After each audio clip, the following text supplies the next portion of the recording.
Hello, hello! Welcome back to the Let's Play That Never Dies, Final Fantasy XI. So this is kind of an impromptu recording because I got a cutscene in the mod garden upon entering it. Wasn't planning to record this, but hey, you know, whatever, mod garden content. Plus, there was literally just a big update for 11, and we might go into that after this mod garden shenanigans. A book, a book, a book? Could you have caught a calamitous cold, my cuddly companion, Kupo? Oh, Chacharu talking about the book. You read me. A book? Oh, you must mean the magnificent manuscript known as Sakura and the Magic Spoon. Or Sakura. Magic Spoon. I also wish to hear of the harmonious happenings within its hallowed pages. Oh. Yeah, it's the book we picked up because we actually, I guess we got the book for, that raises your monster rearing rank, so we're monster rearing rank 2 now, and I guess that's what this cutscene's all about. Which means I gotta look stuff up now. Oh my god.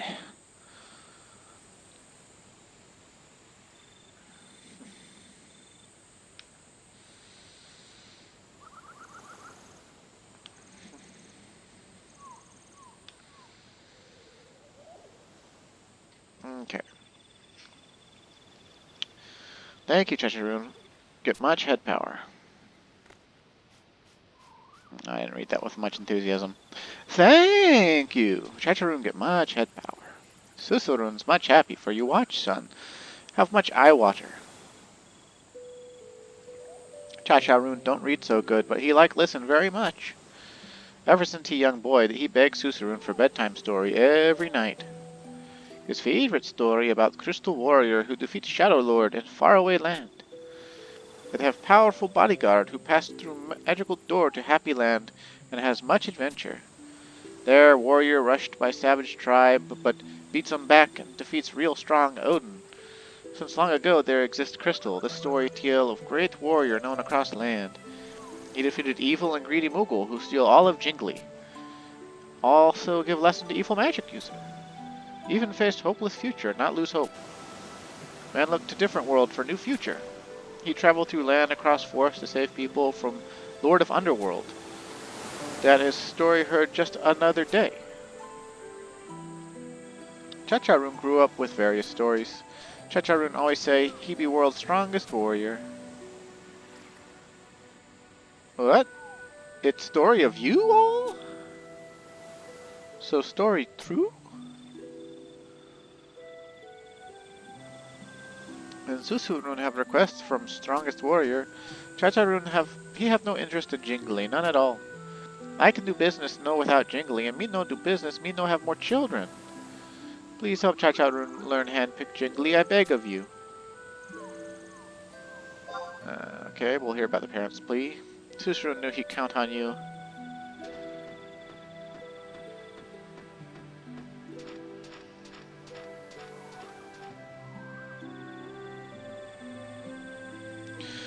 Dare I deduce you are dealing with a decidedly difficult demand? Susurun lost a coin tossing contest with his closest companion and didn't have a guild to his name. As a result, he took his big-bellied bride and beat a brisk retreat to a country in the east, Kupo. With a past like that, it is not good to firmly fixate on financial figures such as Jingli. I fear his future will be fraught with misfortune. Words are hard. So you're wondering what to do about the worrisome wish Susurun would will you to do, Kupo? That is truly a tricky task. You should go for it. Give 1 gold beast coin to Chacharoon and say you need help harvesting such a hardy haul, Kupo. Additionally, I'll advise you that Chacharoon appreciates awe-inspiring adventurers, the apex of their accomplishments. He will likely listen to the laundry list of laudable requests of a wandering warrior. Okay, so I guess we gotta go get a gold beast coin. Maybe we can just buy one off the auction house. And then we'll come back in and do our mod garden stuff for the day. And see if we get anything extra out of monster rearing. A lot of the stuff in my mod garden is actually up to rank 5 now. My nets are both rank 5, and my mineral deposit and my grove are also rank 5. My furrows are still only rank 4, but that's because I haven't been Johnny on the spot about them. I've just been putting in the grain seeds and maybe getting them each furrow twice a day. So, you know, like 4 harvests a day or something. Not really that good, but not you know, I haven't totally let it go. But yeah, we've rolled over in December of 2025 here. And there's the big update to Limbus. They added Ultima and Omega, and like apparently your server has to fulfill objectives to unlock where the whole server can go fight them. Look at this. Look at this motherfucking bullshit. It's literally the exact same people buying and selling again on the Wormash. 3.5 million every time, but they're just buying and selling to the exact same people from the exact same people. It's like you don't have that much Wormash. The Wormash count isn't going down either. So like it's like again, it's fucking price control. It's driving me nuts. But we need to buy a gold beast coin if we can. Gold beast coin. 10,000 G's. Okay. Awesome. Awesome to the max.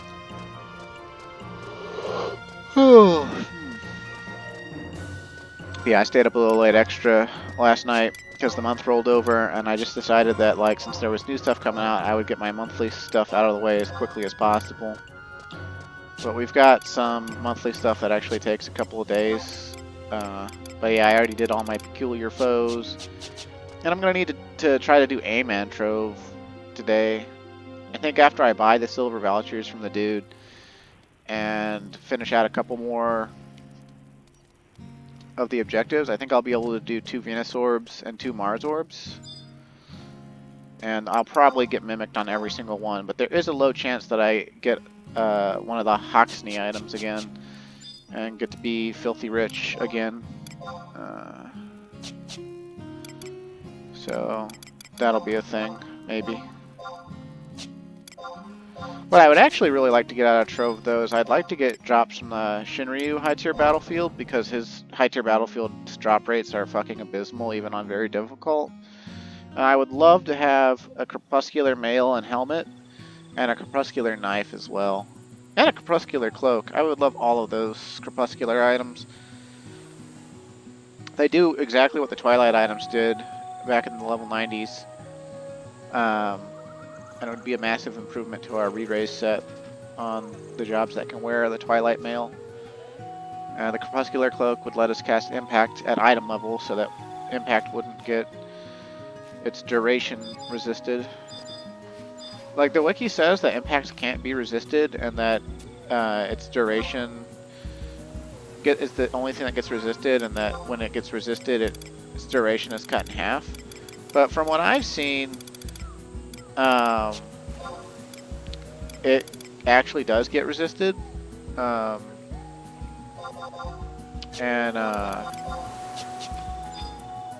when the duration is resisted, it basically it goes on for like 2 seconds and then wears off.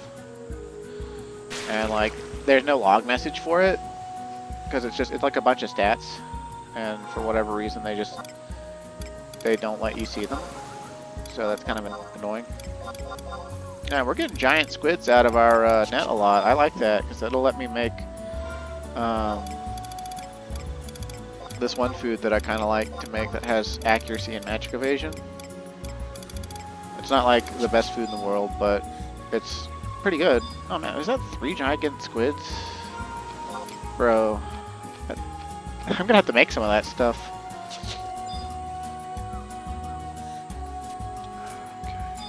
Yeah, I know I need to give him the gold beast coin, but for now I need to throw these giant squids into my Mog safe so that I can collapse the inventory slots that I opened up yesterday. Okay. Oh yeah, okay, Cha-Cha Rune. Take this motherfucking gold beast coin and give me better monster rearing, or give me my cheers, or whatever the fuck you're supposed to give me for this. Is that a gold beast coin? That makes Cha-Cha Rune family feel sad. Wandering in strange locations, unable to speak language. People pick on me, sad, sad memories. You throw this away, you be sad.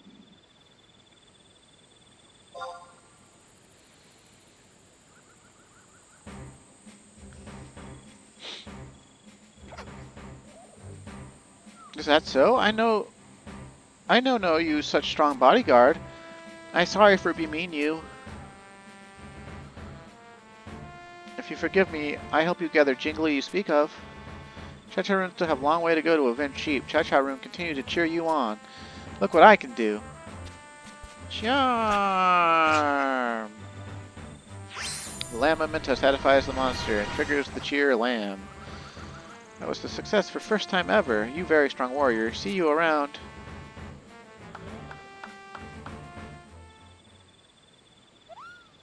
I'm sublimely shocked, Kupo, to think that such a tiny tot could be taught such a transcendent technique.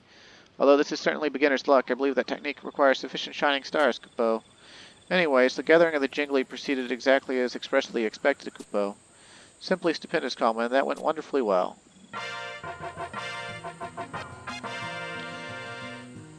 Okay. You are now able to earn a variety of benefits during your treks throughout Vanadale, depending on the type of monster you are currently rearing. So, let's look at our lizard here. He's in a good mood. We're going to shout at him. He's now got 3 stars, although his last star is not full.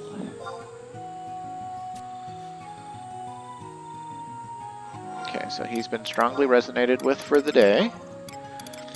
And then I try to feed him a piece of meat, and he probably won't eat it, so then I'll eat it, because why not? Yeah, he's still not eating my shit. I don't know why he's not eating. It says on the wiki that lizard eats meat, but I don't know how monster really works, so. Well, let's see. Discuss the cheering effect. Ooh, best cheering here. I make great happy noises. Today's happy cheer is Cheer Lamb. We've got Baby Lizard Memento. A cheer from Cha-Cha-Roon based on the pleasant memories of raising a baby lizard. Increases the ninjutsu, enfeebling magic, and dark magic skills gain rate by 10%. Hey, that'll actually be pretty useful because my ninjutsu skill is not capped actually.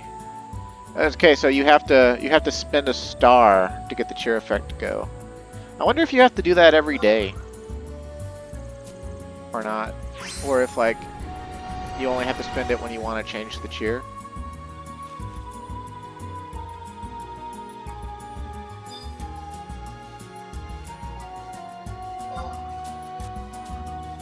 Okay, cool beans.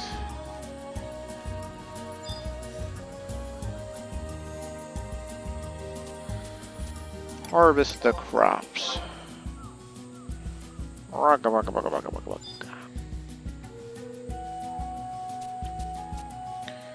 Harvest the crops. Send in the clowns.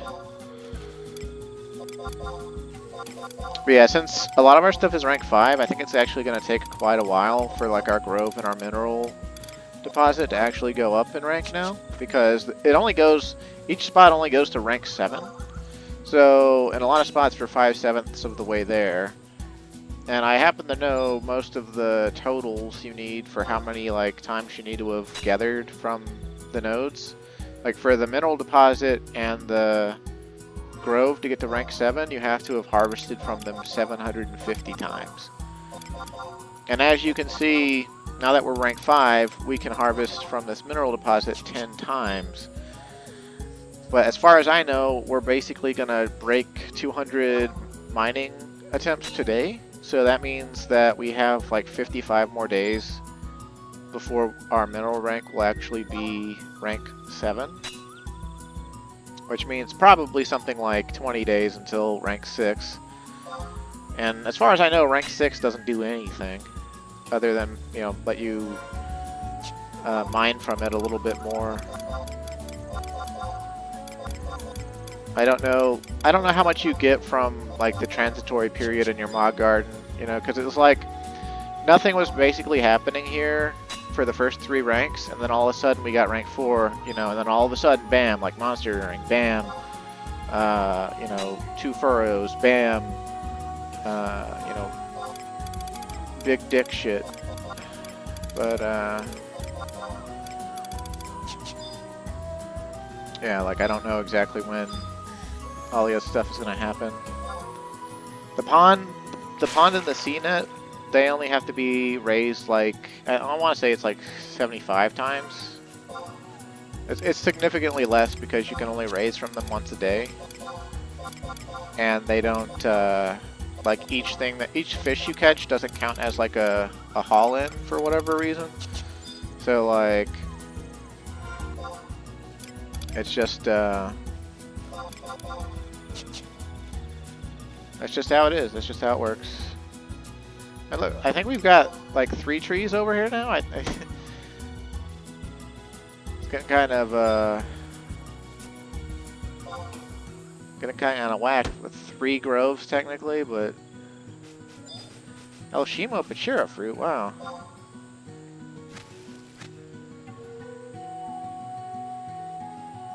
I also think it's funny how like we're getting all this regional shit, like El Shimo fruit here when we didn't plant any of it.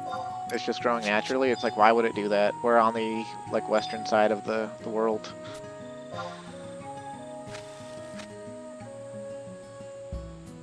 I also don't get why they keep giving you more nodes for your like your mine and your grove. I assume it makes different things come from each node, and that's what you want to care about. But like they don't really tell you that up front, and so it's like you have, congratulations, you have more trees now. It just doesn't feel organic, I guess. I don't know. We're getting roses now.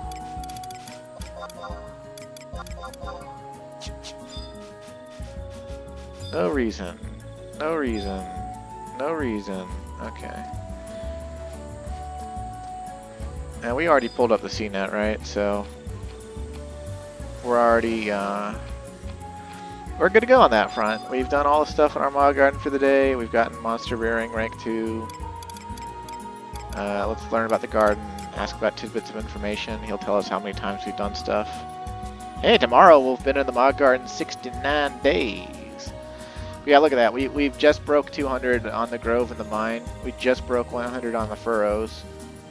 We need 408 more furrow gathers, by the way, to get them to rank 7.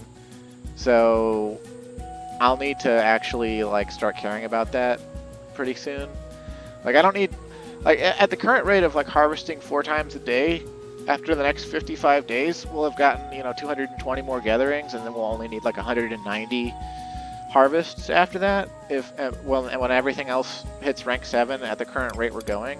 But if I speed it up at all, like if I go get stuff and like I can harvest like 8 times a day, then we'll finish our furrows before we finish our grove and mineral vein. So it's like, it's not something you can put a rush on. It's just something you have to calculate and like decide how fast you want it, like how many days you want it to take. Because like we could go full bore on it, right? We could go farm revival tree roots, and we could like, you know, like 1 hour a day. Like I could potentially play like 12 hours a day currently, since I'm still out of work, and I could harvest like 12 or 13 times a day, and then, you know, after like 30 days, you know, it would be close to 400 done if I like really got Johnny on the spot about it.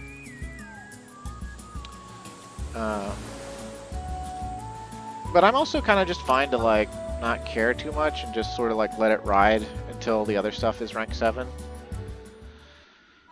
Because when the other stuff gets to rank 7, you don't have to like, all you do when you come to the mod garden is do the furrow and then leave. So like, if rank's all you care about.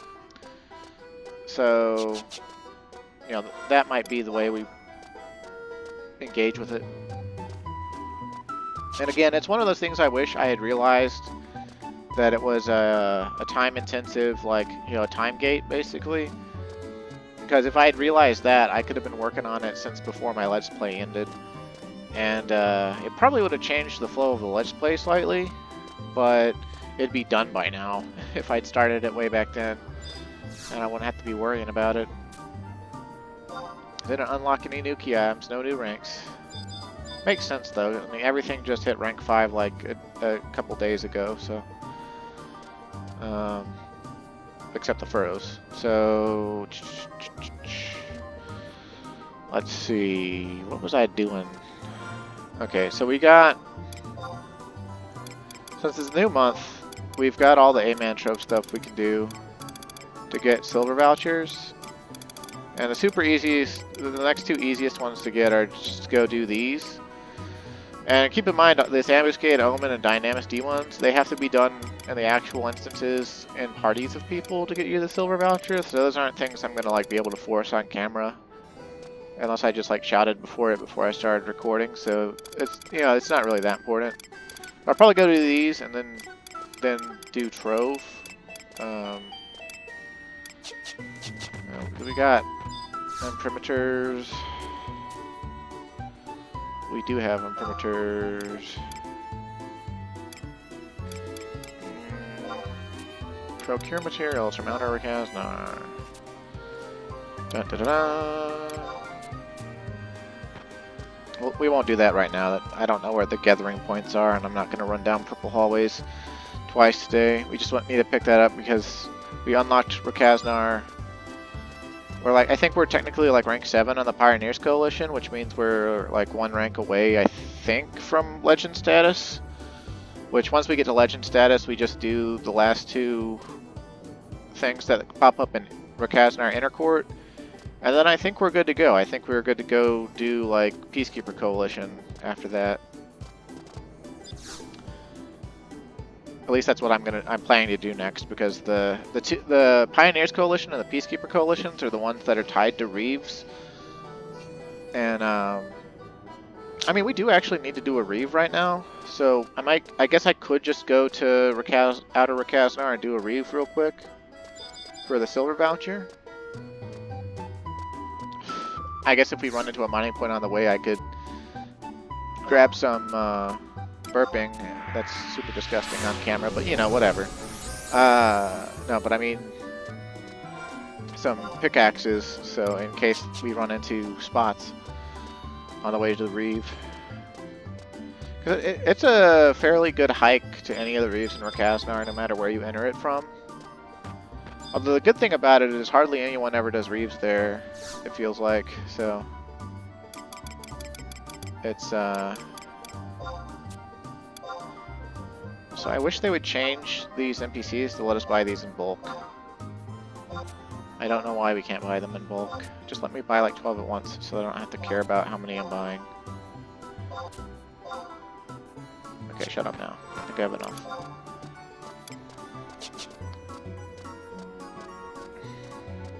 Also, you might be wondering why I'm on Monk. And it's just because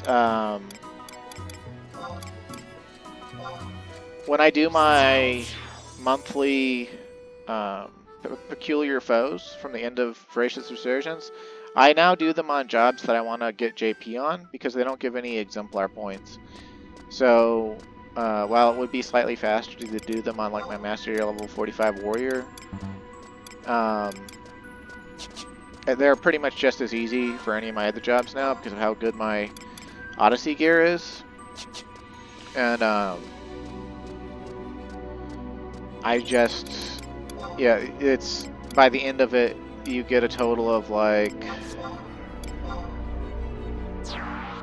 it's basically, I think that they're each worth basically 1 job point per monster, so it's 15 job points. That's not a ton, right? Obviously, but it's, you know, it's like it's taking full advantage of them, right? Like they each give a full job point when killed, so you might as well take advantage of it. And I kind of wish though that they would upgrade them for master level people, and like they don't have to make it like outlandishly ridiculous, but there's a lot of people who have cheated or who have been super dedicated to EXPing and have all of their jobs into the master level range. And once you have jobs at master level, like once you earn 500 JP on them, you stop earning JP. So like there's nothing to do with the JP after a certain point. And I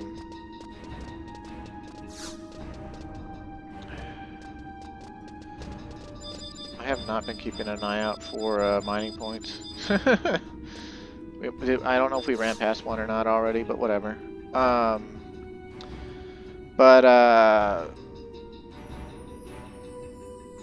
they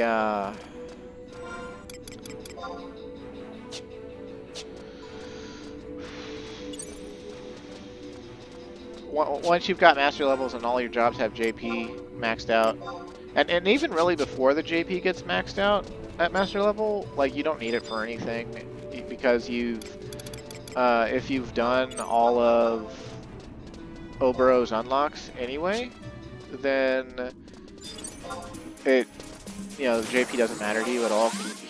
You don't need, like, once you've gotten the mask from like Dynamis Divergence or by grinding 10,000 JP for Obero over the course of 15 weeks, then it's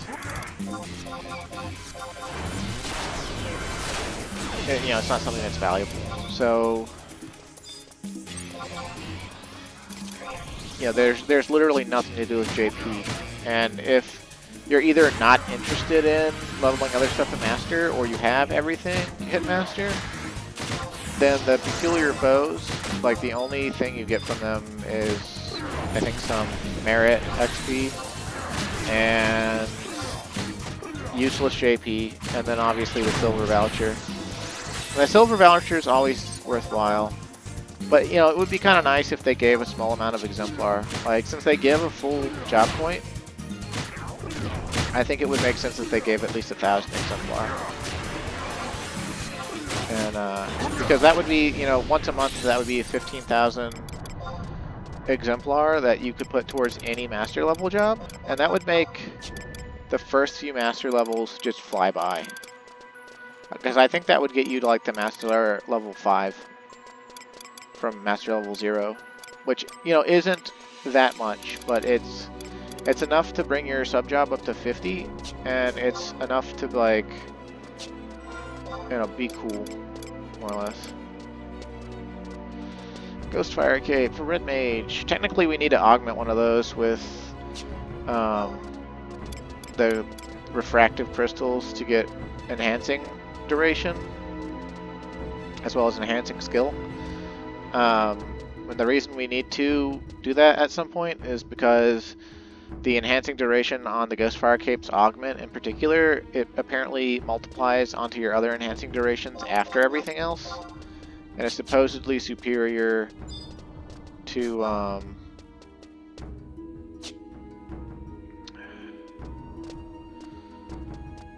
the Ambuscade Cape's enhancing duration. But it's such a small thing for us to care about that I'm not actively going to do it because refractive crystals are expensive. It's going to be one of those things that, like, maybe when my Red Mage is beyond master level 0, and like people are taking it seriously, I'll work on it.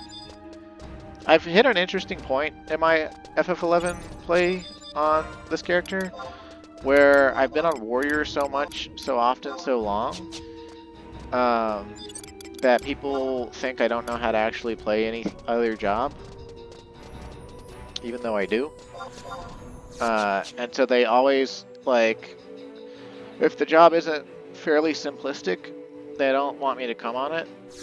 And it's also funny, because, like, even though I've got Master Level 6 Bard, because I don't have the 4-song harp from Abyssia, people don't want me to come on it.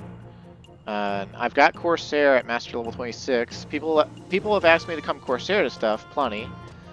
But Corsair is considered to be simple and straightforward.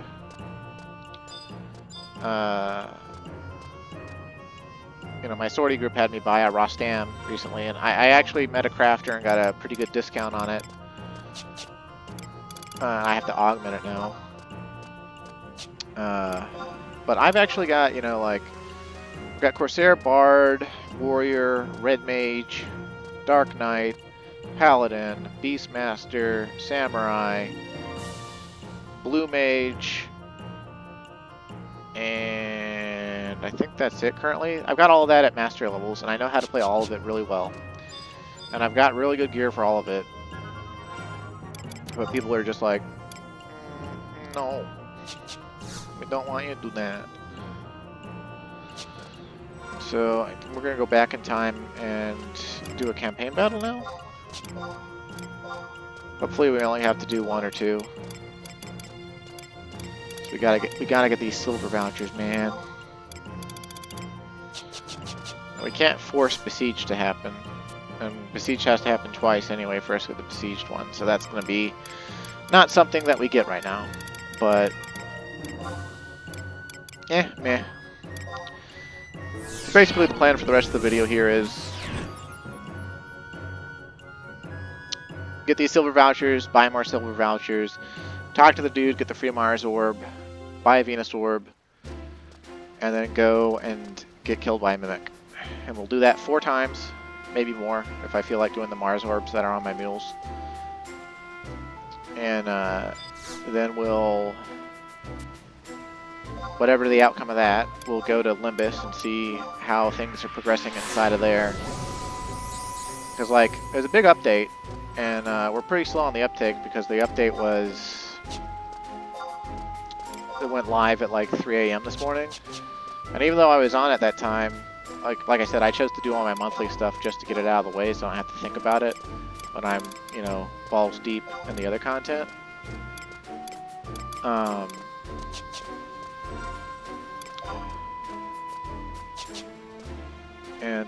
Plus, a lot of the stuff that's coming out of the new content, apparently they've come out with a new cursed armor set for crafters to make, and it's going to require the crafting shields that take months and months, possibly even a year more to make for crafting. And it's just like, you know, well, what do you like, how do the non-crafters get it, you know?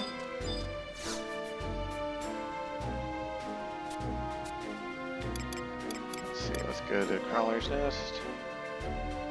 That dude Ben Revan is in my package link shell, but he hasn't been to a Dynamics event in like 2 months. And actually, that's the first time I've seen him be outside of Port Juno. His character has been AFK in the same spot in Port Juno, that's like next to the auction house stairs for like those 2 months. I don't know what he's been doing. I also can't imagine keeping my computer on that long. Like, how the fuck do you have your computer on for 2 months straight? Where's the guy I talked to get my tags? I need tags! I don't like any of the dungeon campaign stuff because the campaign arbiter that gives you your tags is always in a weird spot.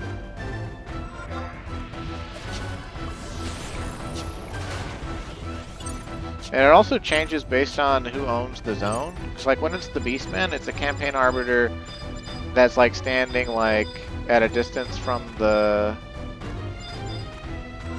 where the fights go on. But when you own it, when your fucking people own it, it's an actual regular guard, and in every dungeon where it's at, like particularly this one, where they warp you into the zone is not close to where the fucking thing is, and it's fucking annoying. Of course, I guess the enemy is still on their way, so we should be able to get points pretty easily. We should summon out Trust We Want first, though, so like we don't need a lot. We just grab King of Hearts and Cornelia and we'll call it good, because that'll be capped haste and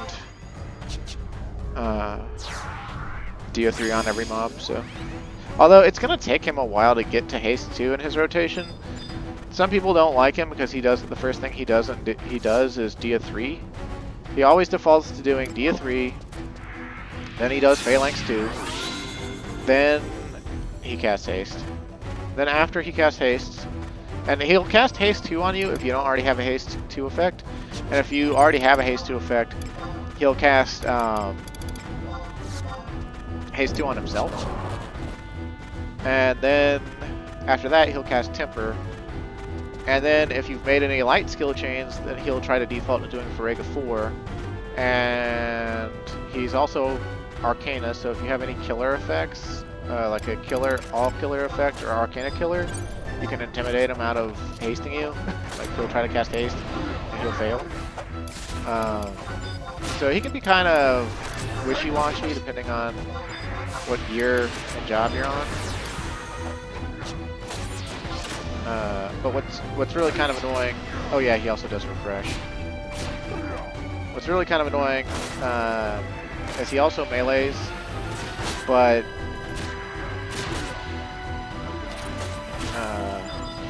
he just has to be a 3 every single monster. It's very bothersome.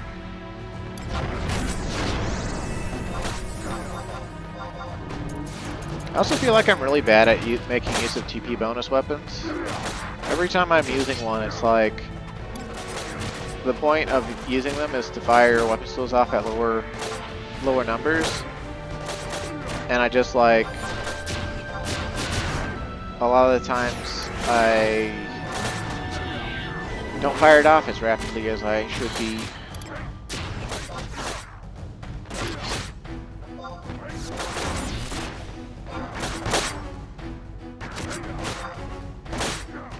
Why is this guy taking like no damage?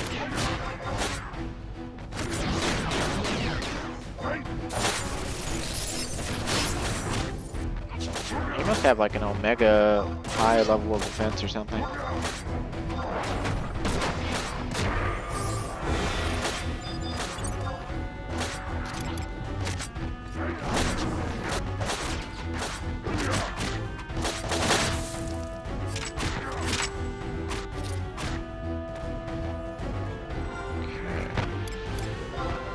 Got any other cool end shells coming around?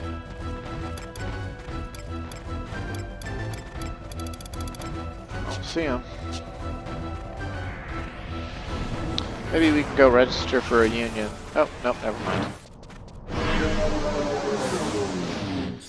Now see, the campaign participation for this, like, it gives us the progress based on allied notes, and I kind of wonder if we can actually just do the,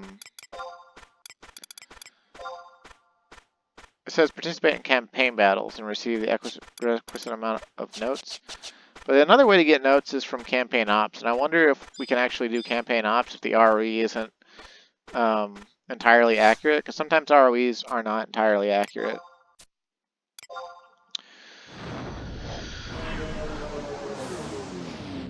I guess we could find out real quick. Might save us having to do a campaign battle or two.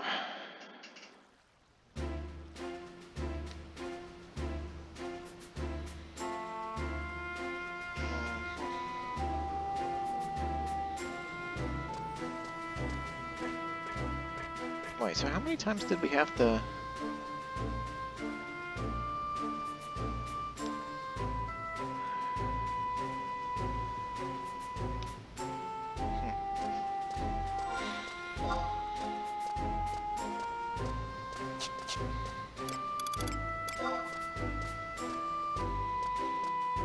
But like, we could really quickly just like grab, you know, some really stupid, easy one like resource procurement, stocking off 4.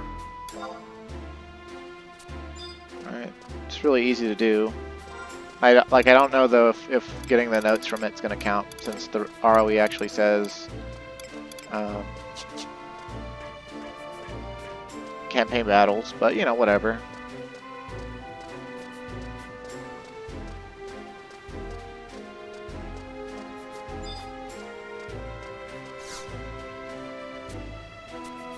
One heavy quad of chest plate. Okay. Well, we should just be able to teleport to an auction house and buy one, but there's a chance that it's not on the auction house and we might have to go farm one. If we have to go farm it, this won't have saved us any time at all. We would have been better off doing battles. But we'll see. Go to the future to supply the past.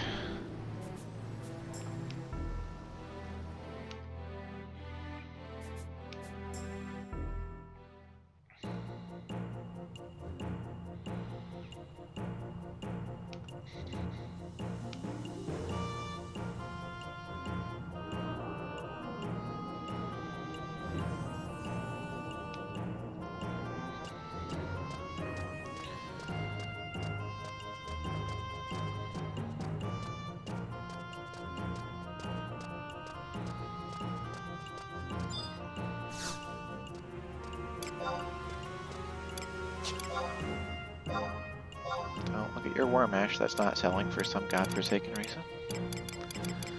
I mean, you know why it's not selling, but...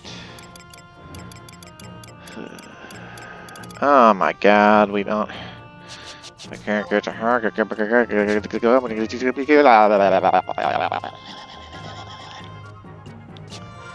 It's okay, it's okay. We have options, we have options. Okay, this is not what I wanted to see, but that's what we're getting, so... We're just gonna throw on...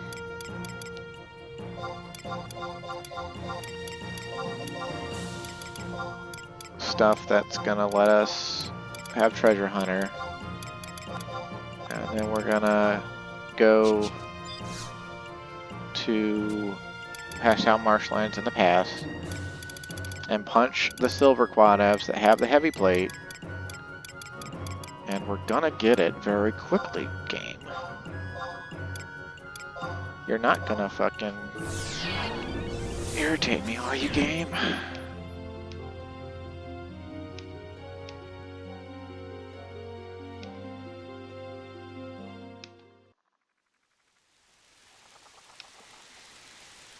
Sometimes I get too used to there just being stuff on the auction house. But I always wonder a little bit about it. Like, I wonder, you know, who is stocking this weird stuff that I need from time to time.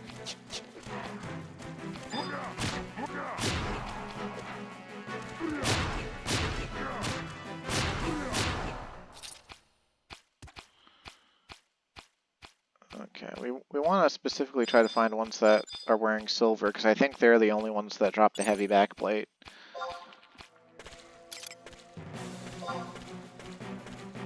I could be wrong, but I'm pretty sure.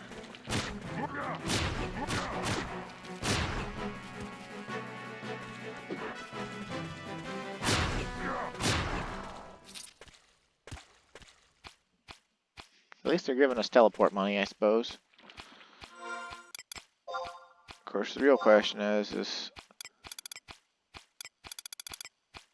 how many more quadav are there actually going to be? I also don't even know if Treasure Hunter affects the rate at which you would get the heavy backplate.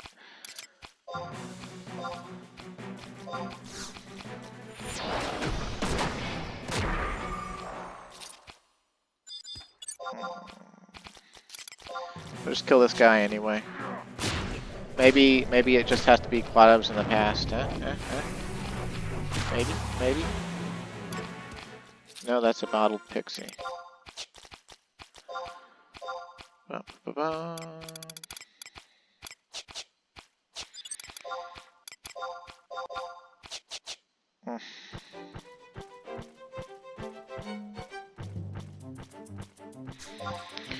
Yeah, she did say heavy quadav chest. Oh, she said heavy quadav chest plate, not back plate.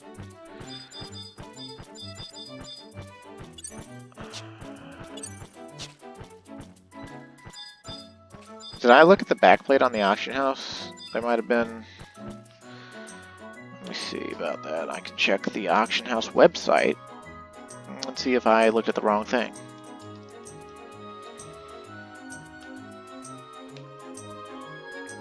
I did not look at the wrong thing.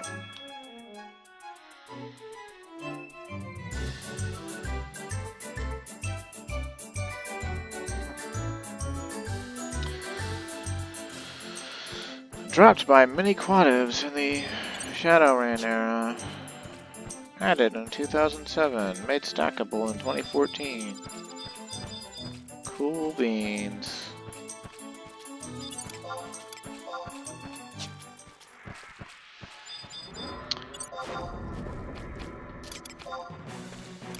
Glad I checked though. Imagine if we got the back plate and I rejoiced and went back and she was like, "This isn't the chest plate."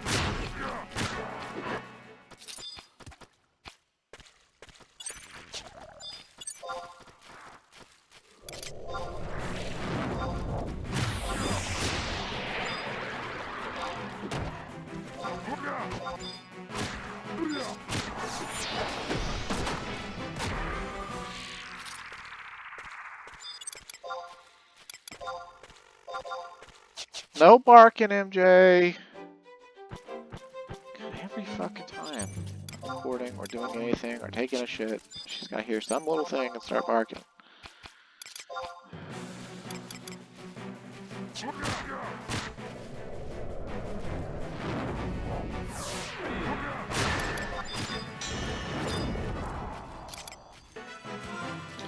Would you motherfuckers cooperate and give me your goddamn chest plate? It's gonna be fantastic because we're gonna get this done and then that's the back plate.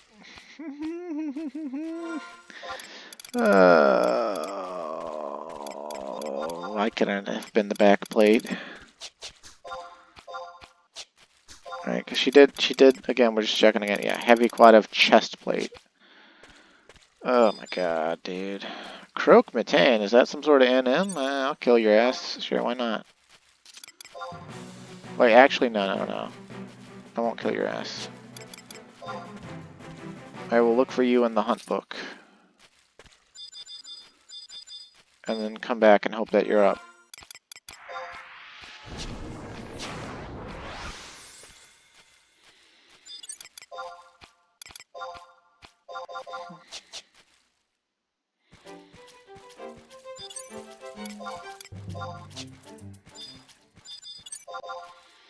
Give me your chest plate, you son of a bitch.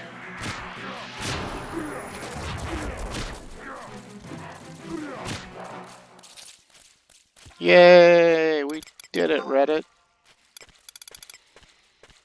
Let's throw away the back plate.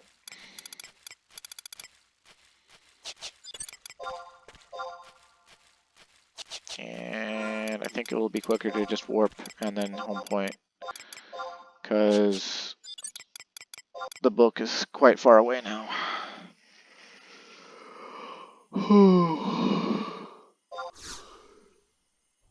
You can actually desynthesize the chest plate with smithing skill and lightning crystals into like molybdenum and dark steel ingots and stuff. But we're not a smith. And also apparently it's a level 95 smithing desynth.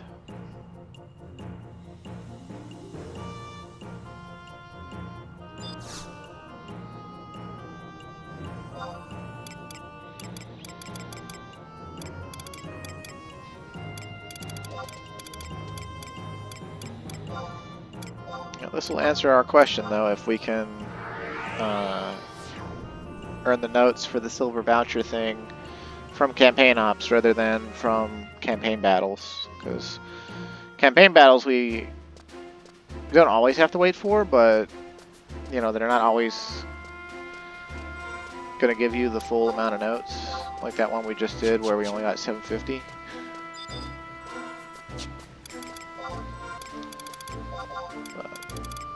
Whatever.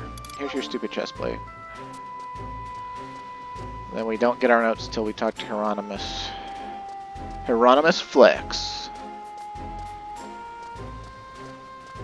On a town where people are also named Benjamin. What the fuck?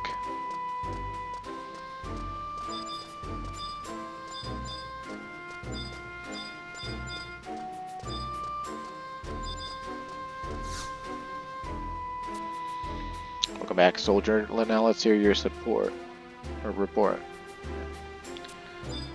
Okay, so we earned 1900, but we didn't see any progress on the ROE. So I'm pretty sure, I think we're pretty safe to say that you cannot use campaign ops for that ROE.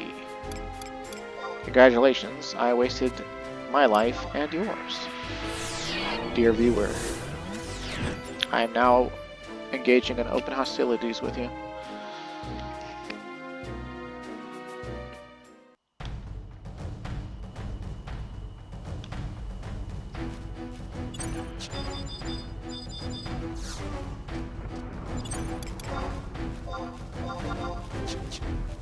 Go, go, go, enemies everywhere.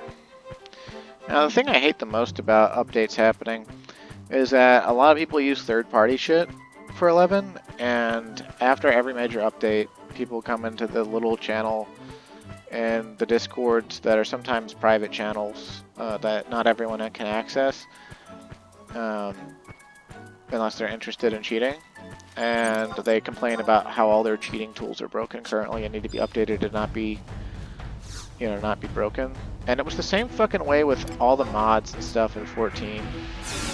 Like, major update happens, and then bitch, bitch, bitch, bitch, bitch, bitch. Clearly, I can't just play the game for the game. I have to be able to cheat. I have to be able to give my character big titties. I have to be able to, you know, bust a nut when, you know, I make my character unable to be animation locked by job abilities or weapon skills, able to weapon skill back to back before I can see the TP on my user interface. Like, just stop fucking cheating and play the actual fucking game, you faggots.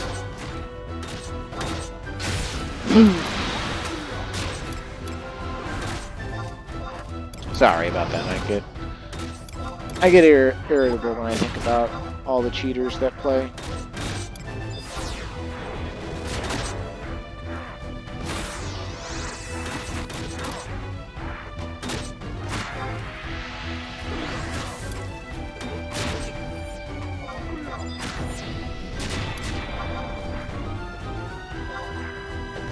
That spinning attack is not nice.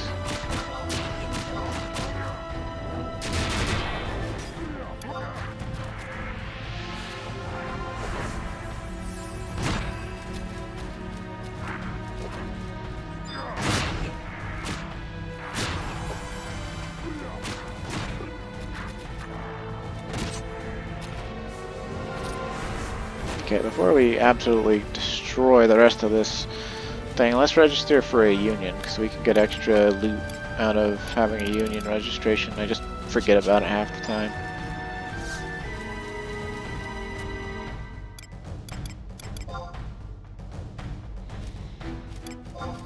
Coyote Union, please. Always Coyote Union.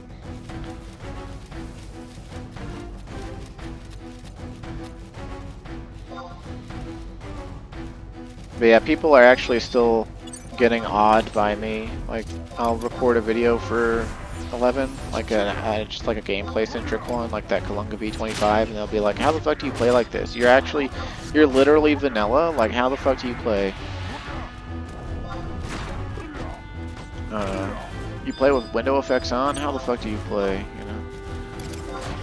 You do such and such of this? How the fuck do you play? You know? It's just like, well, it's always been possible to play the game without just being a fucking cheater. Maybe try it sometime. Maybe don't be a fucking cheater. Maybe stop six boxing. Maybe stop quad boxing. Maybe stop being fucking cheaters.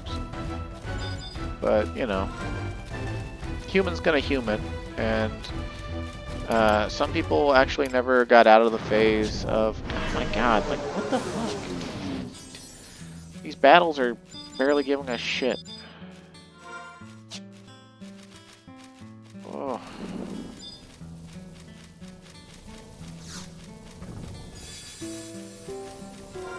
Hey, one bind bill. That's totally an adequate commiserate reward for defending the nation. Can you imagine that? You kill like 20 beastmen, putting your life on the line, and then they're like, oh yeah, because you registered for a union, here's $1.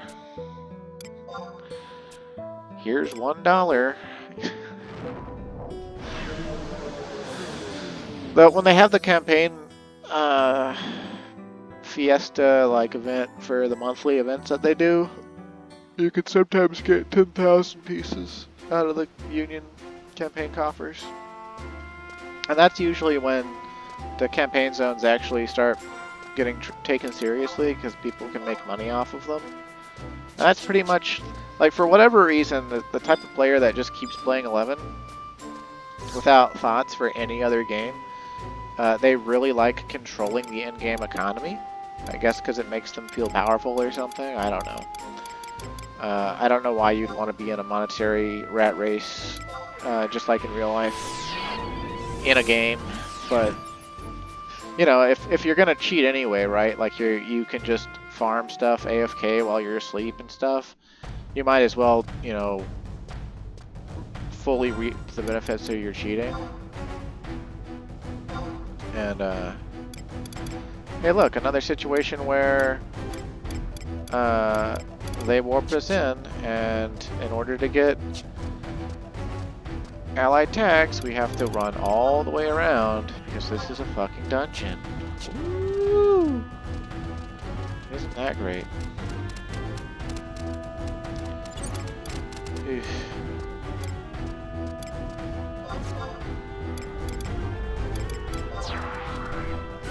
But yeah, like a certain type of mind that plays 11 nonstop, they just like, if the thing in the game can't make them gill, then they hate it. And it actually turns out that a lot of people hate the sortie content, not because it's bad content, but because they don't like doing content that doesn't make them money. And the only way to make money off of sortie is to offer to sell people runs, you know, like carry runs, where they don't do anything while you do everything, and get them the currency that's inside of sortie, and then they pay you. And that's risky because, you know, like, it's risky for either way, right? Like, either you get paid in advance, and then you don't have to worry about how well you do. Although, obviously, you should try to do well, because if you don't do well, then you're not going to have repeat business. Or, you know, you tell them they can pay you afterwards, and then, you know, they just bail on you, right? Like, it's, you know, it's not something that is just like, you know, you control the auction house prices and, you know, fuck bitches get money, right? Like, or, you know, putting your character up AFK in the city for people to buy from overnight with the, you know, in-game bizarre function, right? It's a, you know, weird, like, mercenary thing, which people frown upon for two reasons. One, people don't like when people merc content because, you know, it's carrying, right? Like, it's carrying. It makes the game have another layer of pay to win. The game's always kind of had a layer of pay to win ever since dual boxing became possible, especially after automated dual boxing became possible. Because if you're willing to pay for 6 accounts and then automate them, you can actually just do everything by yourself. And, you know, like, you can have 6 crafters and, you know, 6 crafter shields. You know, your bot party never gets tired of the same character being Geomancer or Bard or Core. You know, your main character can be whatever the fuck you want it to be, because you basically get to have the meta party composition, making whatever you want work. And then the only thing you have to take into consideration is it a good fit for the content that you gotta do? Like, you know, you can't just take like anything you want to sortie, for instance. But you know, it's you have like a million more points of freedom in how you play than anyone who just has a single account. And you know, I can't like completely condemn 6 boxers because I benefit from them all the time, but and like other multi-boxers as well, because, like, you know, the game's population, even on the most populated servers, it's pretty low, and you know, you're not always going to have the ability to get pugs. And so one way that dual boxers is nice is when, like, you're missing one person for an event because they had like real life issue come up, and so somebody else that has the automation going can just be like, okay, yeah, we can just bring my bard instead, or oh, we can just bring my core instead, or we can just bring my white mage instead, or we can just bring my, you know, warrior instead. It's not ideal, but it works just fine, and it's an example of, you know, people using their you know, essentially their pay to win to help you win. So, like, it's not all bad is what I'm trying to say, but it's still annoying, right? Like,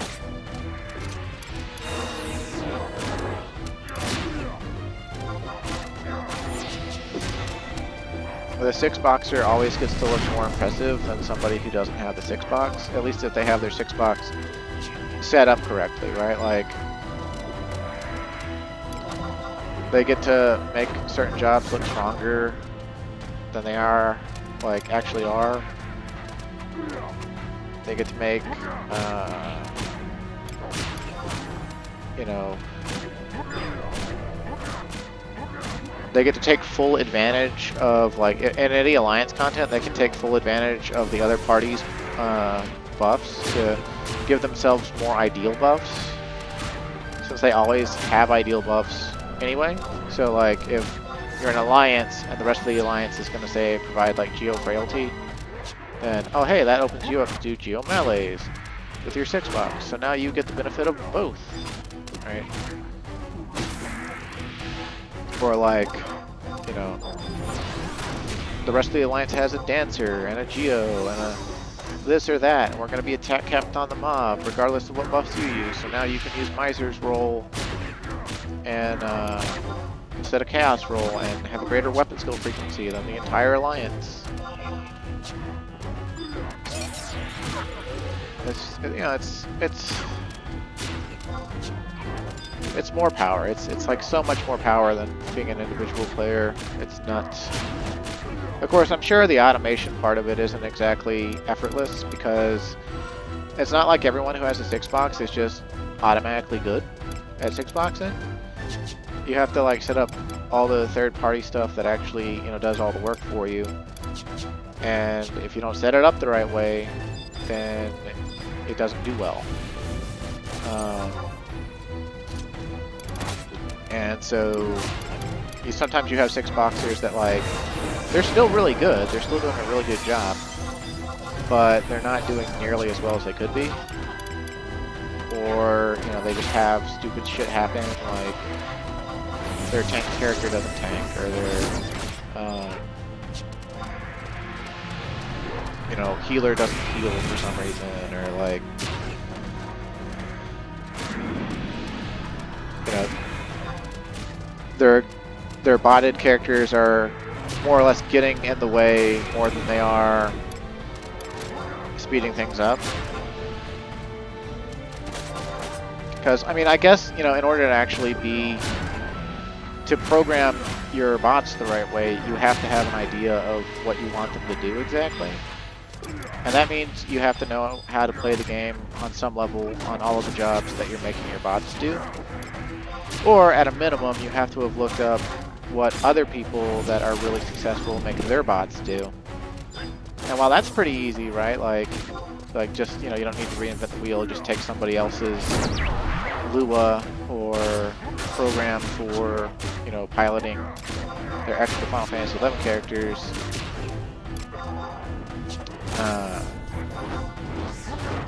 If you don't know anything about it, then it might be doing something absurd, and you might have no idea that it's like a bad, absurd thing, as long as you're getting what you want done with your 6-box. So, like, some of the 6-box players, like, they, you know, the reason they 6-box is because they actually do know how to play the game, but they're tired of the human element. They're tired of dealing with people who are, you know, get tired of playing a Bard, or get tired of playing Geo, or, you know, can't make, you know, event time X, like, you know, occasionally or whatever. Like, it's a freedom thing, right? It's a,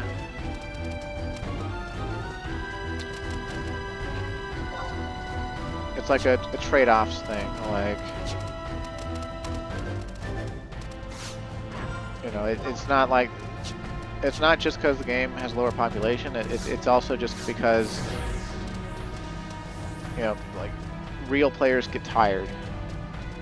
And when you need real players, or at least real players' characters, to play optimally, it gets really tiresome when you can't. And a lot of 11 players have the tism where if they can't play optimally, they don't want to play at all.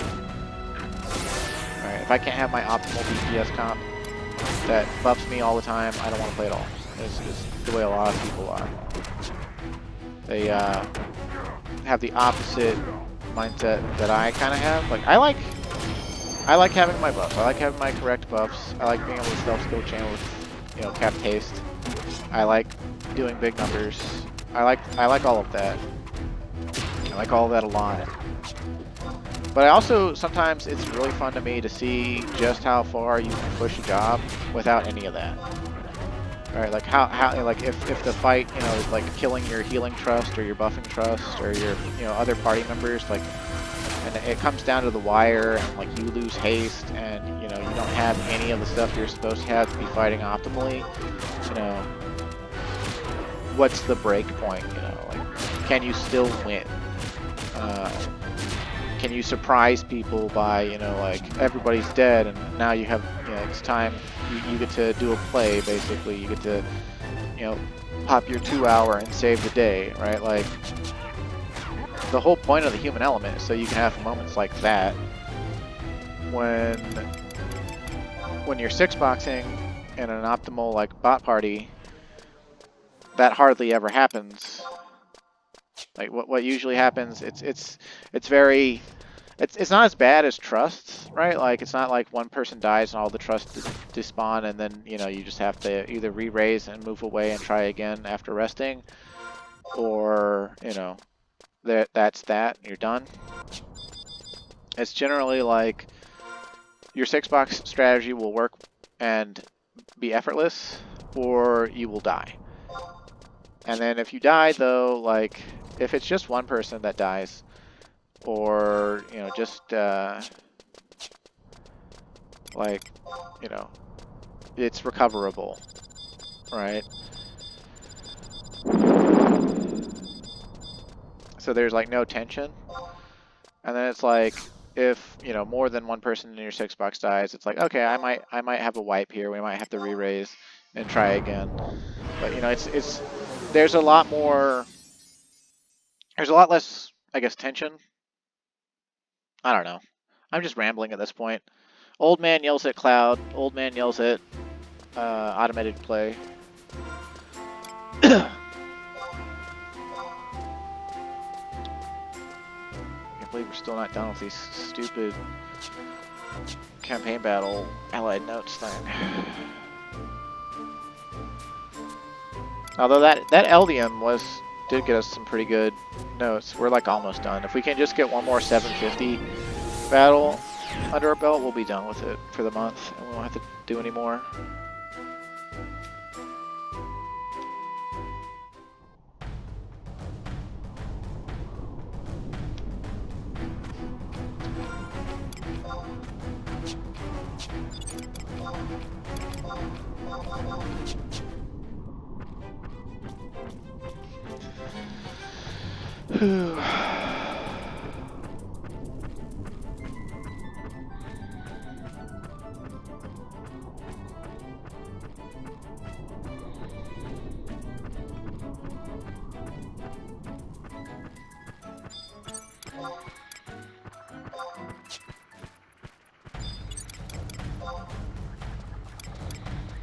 Yeah, I guess the other reason I get...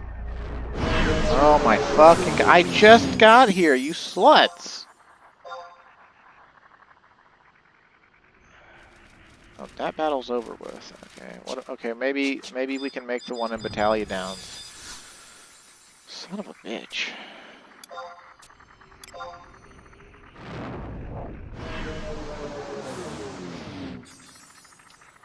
But yeah, I guess I just kind of get irate about multi-boxing because I don't get to have that advantage.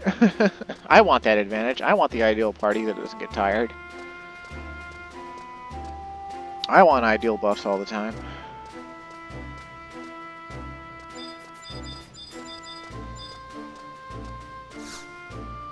Really though, like, part of the reason I'm so butthurt about it is just the fact that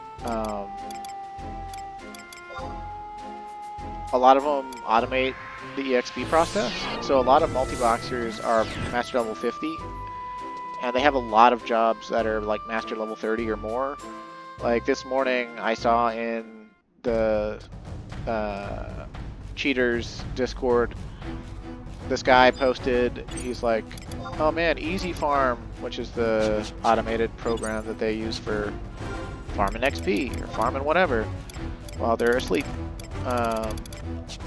It's broken, so I can't grind master levels anymore. I use it a lot. I need to be able to grind master levels. And he posted a screenshot of his job levels that were actually at master level, which you can only look at when the job you're on is at master levels.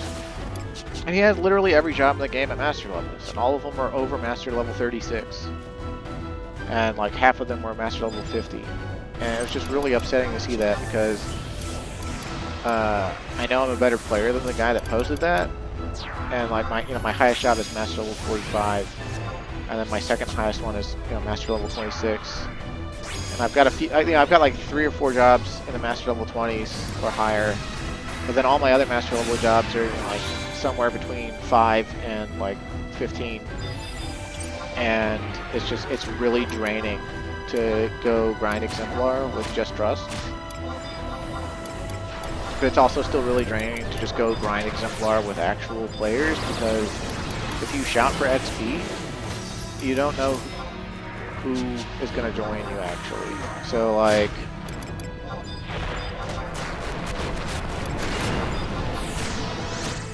and like the reason I've preferred staying with Trust is for the simple fact that when I was on my way to master levels and I would like shout for XP or like try to get together for XP for just for JP, like I'd have other newbies show up to XP with me, and it made sense at the time, but they weren't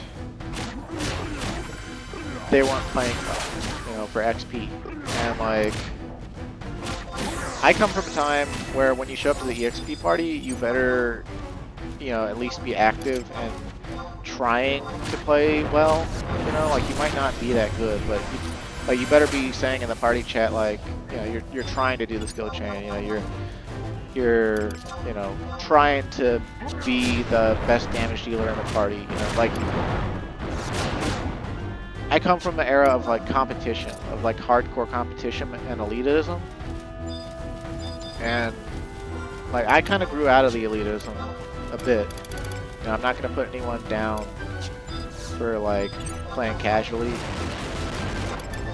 but it's still, there's, I'm not going to put anyone down for their gear. I'm not going to put anyone down for being low level.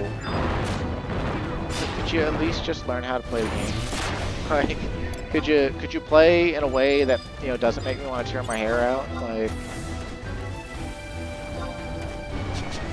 if you're on Bard and you let the songs fall off, and you let them stay off for more than several minutes, like, you probably shouldn't be trying to play Bard.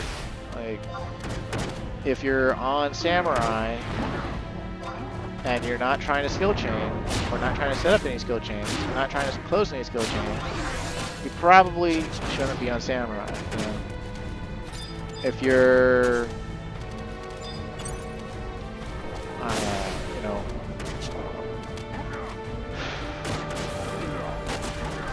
on Red Mage and you're not hasting other people in your party, in your own party, consistently, then you probably shouldn't be on Red Mage. If you are on Corsair and you're not doing the right rolls because you like this funky roll that's you think has a cool animation, or you think the extra defense or something that's going to help us in the XP situation, you probably shouldn't be on Corsair. Like, it's really frustrating finding good people to play with, and it's also frustrating that like nobody wants to play that way anymore. No one wants to actually go grind XP together. And they haven't added enough events into the game that are actually like fun, that give a lot of Exemplar. There's Peach Power, which I have a video uploaded of, that I find to be really fun. This one guy named Freded has been shouting for it almost every day, and he lets me go on my warrior. And I've gotten to do Peach Power like I think 3 days in a row now, and I feel like I'm climbing Exemplar way faster because of it, and I'm gonna be really sad when he stops shouting for it, because like I want to get the master level 50, but like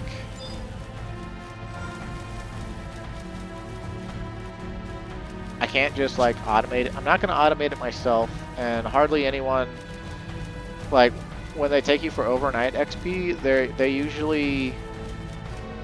they're okay with helping you master a job, and they're okay with helping you get like the first like 20 master levels usually, from what I've experienced. But after that, it's like, well, if you're not gonna set your character up to be automated too, then I don't want to give you XP. And it's like, okay, that's fair, I guess. But at the same time, it's just like, well, since you're not actually doing any work, since like you're just using a program that you didn't build, you know, you just press download and then, you know, did the setup tutorial or whatever. You know, why do you really care? But you know, basically, I'm saying I can't, even if I wanted to, I can't rely on the automators to help me out to get master level 50. I mean, I haven't asked, actually. I haven't like been pointed about it. I haven't been like, someone in the link shell that, you know, does the AFK XP, let me leech to ML50. Like, and that's not how I want to get my first ML50 anyway. But I am kind of tired. Like I'm tired. I'm tired of seeing all these cheaters prosper all of the time.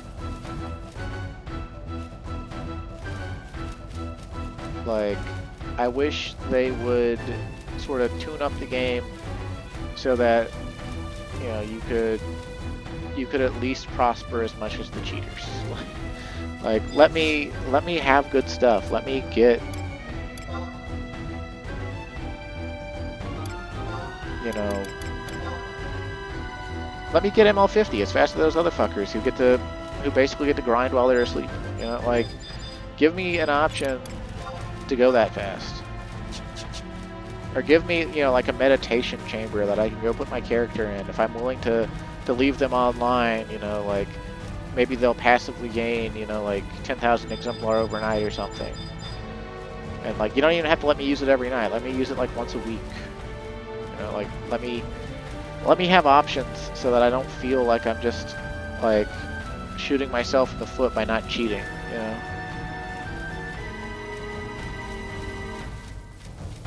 And people talk a mean game on the forum now. Like, apparently, all of a sudden, people on the forum are saying that they refuse to cheat and they hate people who are master level 50 because they're obviously a cheater if they have any master level 50s.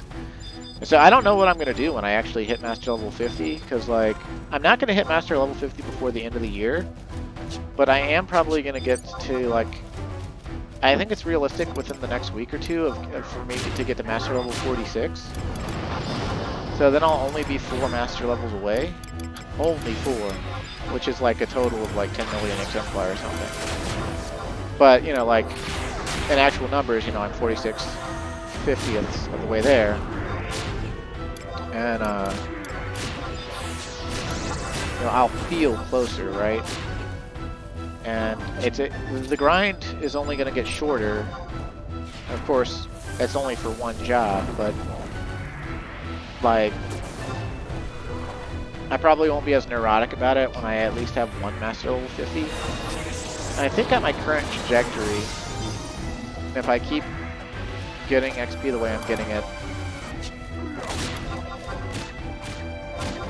I might hit master level 50 by next summer. I could probably hit it sooner if I would actually just go out and grind every day. But it's kind of hard to do that, because it doesn't necessarily, like, it's not like if I get master level 50 on the warrior that all of a sudden I'll be able to, like, change strategies or, like, really be, you know, the top dollar, like, I am the best player in the link shell because I'm master level 50 now. It'll just be, you know, like, I'll be a little bit stronger and a little bit better, and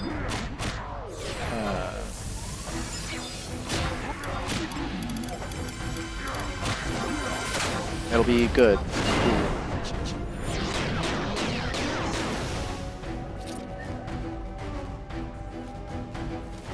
I don't think we have to stay to the end of this battle. I think we can just go ahead and turn in our notes if we want to. We'll kill these two orcs and see what happens. But we don't technically need to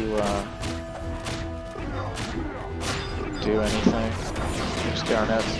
Go do AMAN Trove because we're already at an hour and a half. I haven't even walked into Limbus yet like I was planning to. Hell, I might not even upload this at this rate. Let's see. Is there anything on the wide scan that's like immediately close by that's gonna be here in a second? No? Okay, we'll wait like 1 extra minute and see if the campaign just ends naturally. Oh, okay. Cool beans. So, like, you can turn in your notes at any time, but I believe with Union registration, you won't get your Union box unless the campaign battle actually ends. So, and isn't that funny? Like, there's an Adder Union coffer, but there was clearly nobody here that was actually in the Adder Union at all.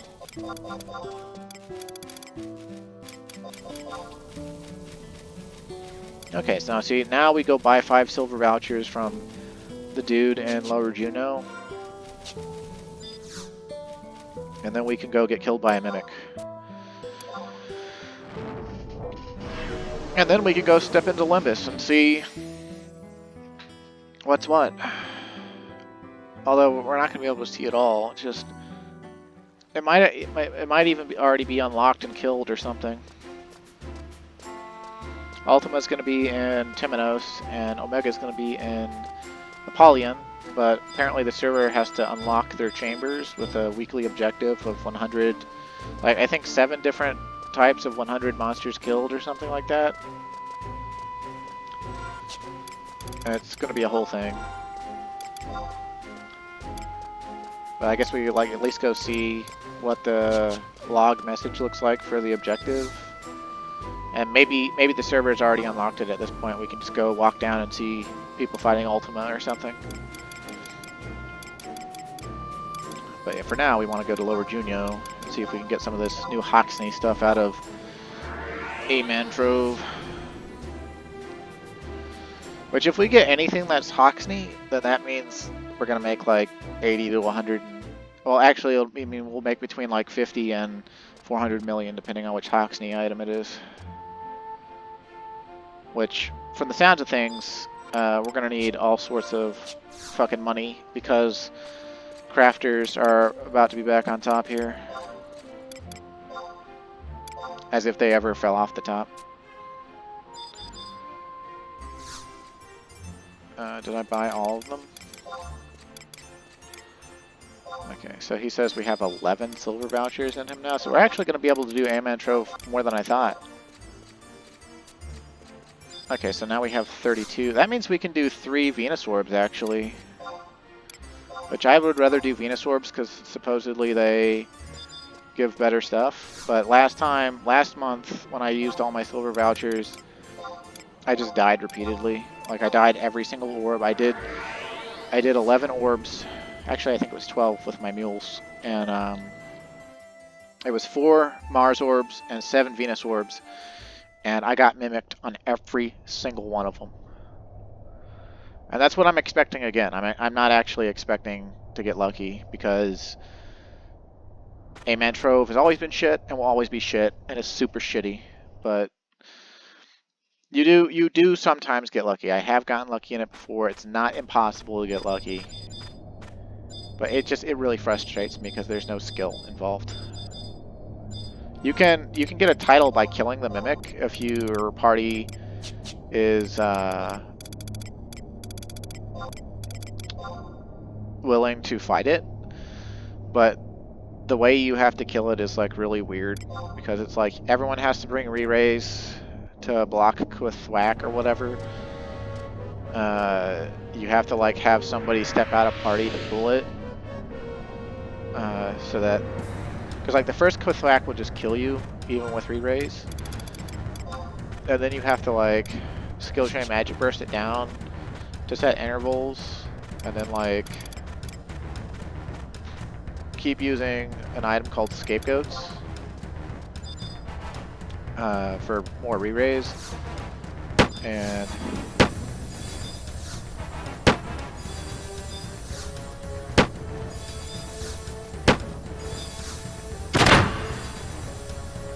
this is getting really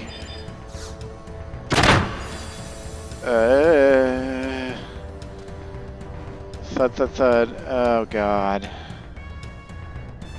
Oh fuck me, dude. Fuck it. We'll kill ourselves with this one. Oh shit. Oh fuck. Okay. Oh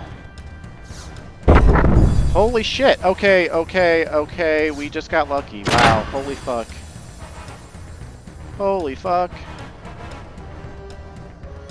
I guess complaining about 6 boxers is the way you get lucky in AMAN Trove. Although, I don't think we got anything good.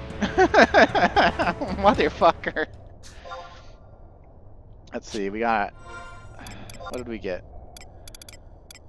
We got an Asteria Pulse Dagger, so we can make a pulse weapon. Let's throw this Shihi down. Throw this down too.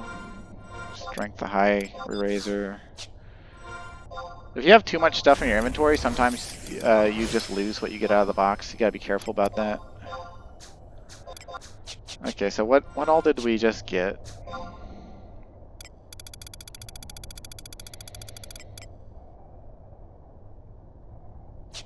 Like, this is mostly garbage, unfortunately. Right, like, we can check and see how much all this stuff sells for on the auction house, but I'm pretty sure most of it is garbage. Let's see, we need to put more stuff away because we still have treasure falling down here. Put the karambit away, put the pulse dagger away. We can use that pulse dagger to get some ambuscade weapons I've been working on. But yeah, like let's look. Okay, so like, I'm pretty sure Akvan's Pinion will sell for a decent amount, but it might not because of how many people are doing Trove. But it also just comes naturally from other stuff. These are Eska feet that are bullshit and terrible. This is an Eskin piece that's also bullshit and terrible. Man, this is actually what happened the last time I actually saw a rainbow chest. When I actually opened all the boxes, I didn't actually get anything good. Man, that's so... What the fuck, man, dude? Like, what do you mean? Like, I mean, I'm glad to have gotten the pulse weapon, but I can just farm... like, with enough patience, I can just farm chastisers from the goddamn Eska behemoth. Like... Aw, man. Oh, this is the exact same feeling I had last time I actually quote-unquote won in AMAN Trove.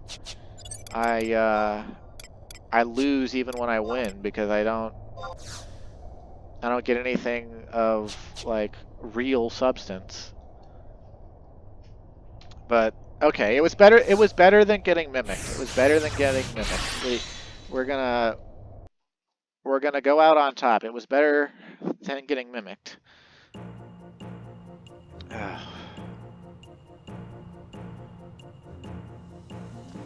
But like, dude, man, like, how irritating. Let's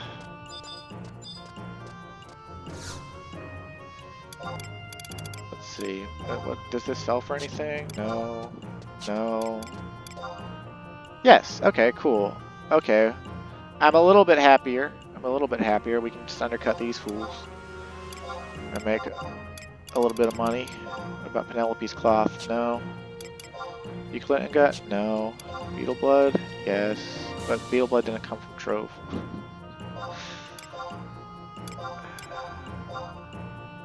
It's like, I guess we might as well sell some of this other stuff anyway.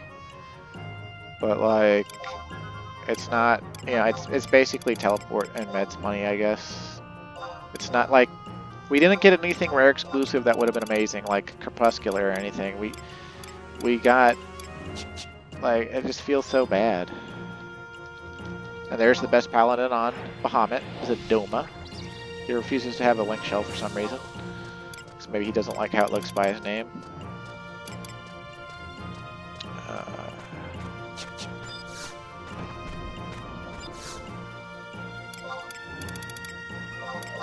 Sell. At least we get an NPC those for 5-digit money. That's pretty cool.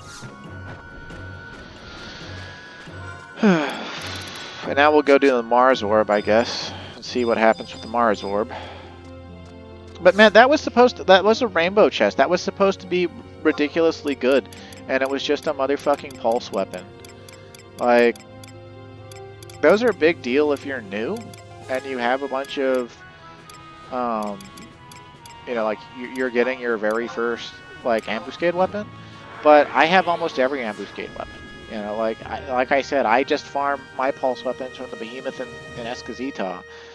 Now, granted, I actually tried farming the Behemoth from Escazita like a week or two ago, and I killed him over 80 times without getting chastisers, which was like a new record for shitty not getting them.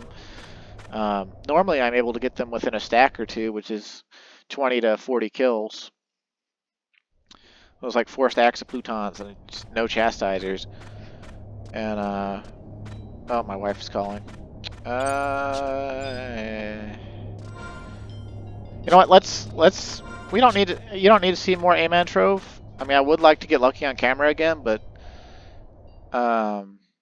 let's just go step into Limbus real quick and see if we can see something before my wife calls again.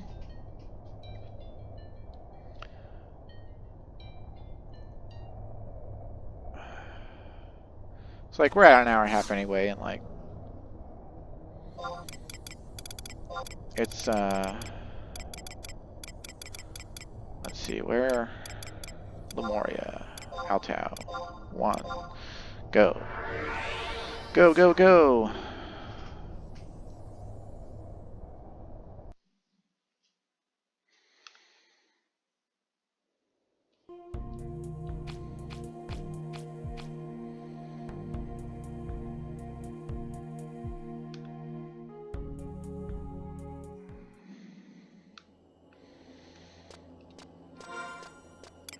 Yeah. My wife's probably going to be wondering what's up. Like, why didn't I just answer the phone immediately? Okay, so Temenos operator, do you say anything new? Okay, I guess they're having it give you the title every time you talk to them now or something. Okay, opening status for Central Temenos. A 103 of 150 of something, 11 of 13 of something else, and 0 of 1 of something else.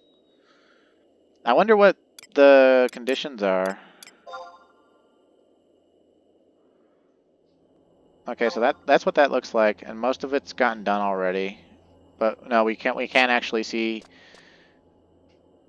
Ultima yet, so I guess I'll have to save that for another time. Anyway, thanks for watching. Stay safe and have a great day, and I'll see you again next time.